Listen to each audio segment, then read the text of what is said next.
the most explosive Sunlight Sister secret in the entire K-pop Demon Hunters universe. From a third member of the Sunlight Sisters that almost nobody noticed, to her real name and exactly what it means in ancient Korean, to a bloodline connection that proves Roomy isn't half demon by accident at all. Oh, and we saved one secret for the end that's going to flat out break you. Let's get into it. Most people think the Sunlight Sisters were just two members. Roomy's mother Miong and Seline. Two best friends, two demon hunters. The end.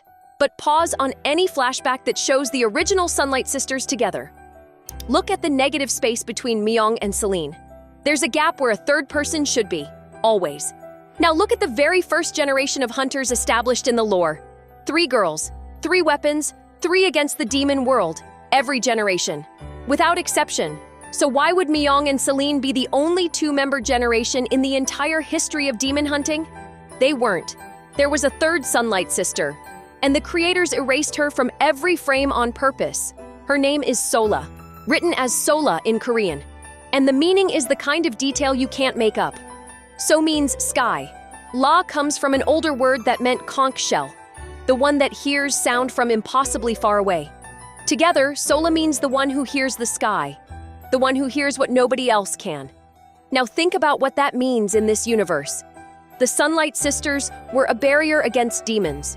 Miong was the leader, Seline was the protector, Sola was the listener, the one who could hear the demon world before it broke through.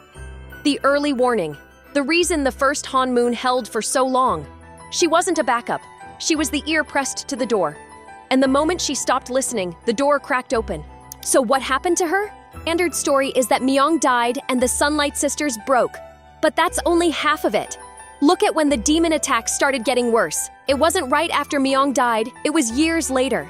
Suddenly the Hanmoon started weakening. Suddenly demons started crossing in numbers nobody had seen since the original generation. Something changed. And the only thing that changes the strength of a Hanmoon is its hunters. One died, yes. But the timeline tells us a second one disappeared later. Sola didn't vanish when Miong died. She vanished when something made her stop listening. And whatever silenced her is the same thing that's coming for Huntrix now. Here's where it gets dangerous. Most fans assume Miong, Seline, and Sola were just friends who became a team. But every hunter generation in this universe runs on Bloodline. Powers don't get assigned, they get inherited. So when you have 3 girls forming a Hanmoon together, they aren't strangers picked from a Korean street. They're connected by blood somewhere up the line. Cousins, distant relatives, same ancestral hunter family branching out. Which means Miong and Sola weren't bandmates. They were related. And if Miong is Roomy's mother, that makes Sola Roomy's great-aunt at minimum.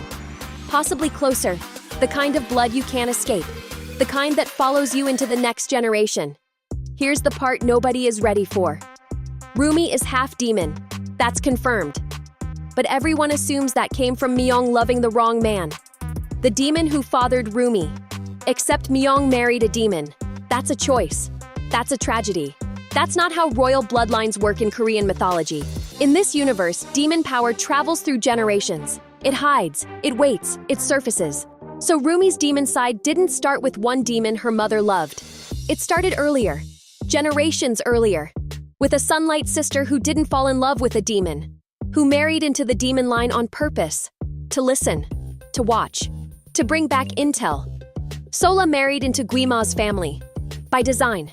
Which means Sola is Roomy's grandmother.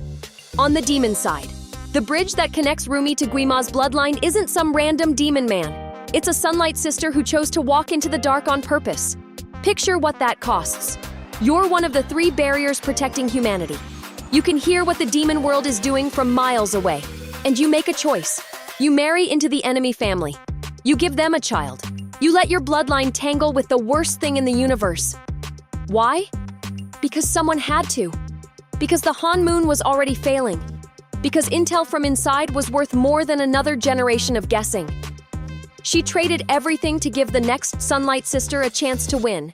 And the next Sunlight Sister was her granddaughter, Roomy. This is why Seline raised Roomy. Not because Miong asked her to. Because Seline knew exactly what Roomy was.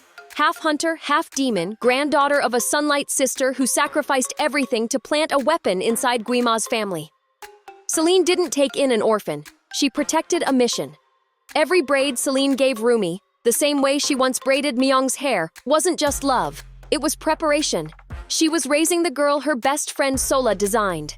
The Sunlight Sister who would finally be close enough to Guima to end him. Roomy was never just a hunter. She was a plan. 3 generations in the making, and Seline has been holding that secret her entire life. Look at the Hanmoon at the end of the first movie. Rainbow. Not golden. Everyone celebrated. Nobody questioned it. Here's why it failed. The golden Hanmoon requires the full hunter bloodline. Every generation, every sister, every voice in harmony. And the harmony was broken the moment Sola crossed into Guima's family. You can't seal the demon world with a Hanmoon when one of your founding hunters is genetically tangled with the Demon King. The barrier reads her bloodline as both sides. It can't choose. So it makes the only Hanmoon it can, the Rainbow one.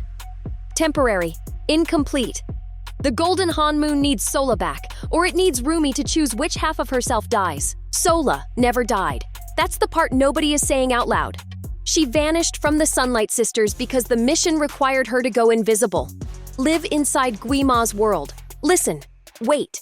And she's still out there, watching Huntrix, watching the granddaughter she designed. And here's the part that connects every video on this channel. Sola is the one who told Ren the truth. Think about how Ren knows what she knows. The hidden families, Nari's deal, Hana's father, Mira's brother. Ren didn't figure all of that out alone. Someone with intel from inside the demon world fed her the map. Someone who's been listening for 60 years. Sola is the source, Ren is the messenger, and Roomy is the answer. Here's the part that breaks. The golden Hanmoon seals the demon world. Every demon, every connection, permanently. But Sola is in the demon world, has been for 60 years. Married into the worst family, living inside Guima's house, listening, sending intel, surviving. If Roomy creates the golden Hanmoon, she destroys Guima. But Sola goes with him. The grandmother who sacrificed her entire identity to give Roomy a chance gets sealed inside the cage she helped build. The hunter who chose the longest mission in human history gets erased the second the mission succeeds. Roomy has to seal her own grandmother to save the world. Sola knew it. Sola chose it 60 years ago. And the moment Roomy understands what she's about to do, the sequel begins. Sola, the third Sunlight Sister. The grandmother nobody could see. The reason Roomy exists. The reason the Hanmoon failed. The reason Ren knows everything. Hidden in plain sight for 60 years. If you want the breakdown on Ren and exactly how Sola fed her every secret, that video is on screen right now. Click it. Sub up, bell on. The sequel is coming and we're just getting started. See you in the next one.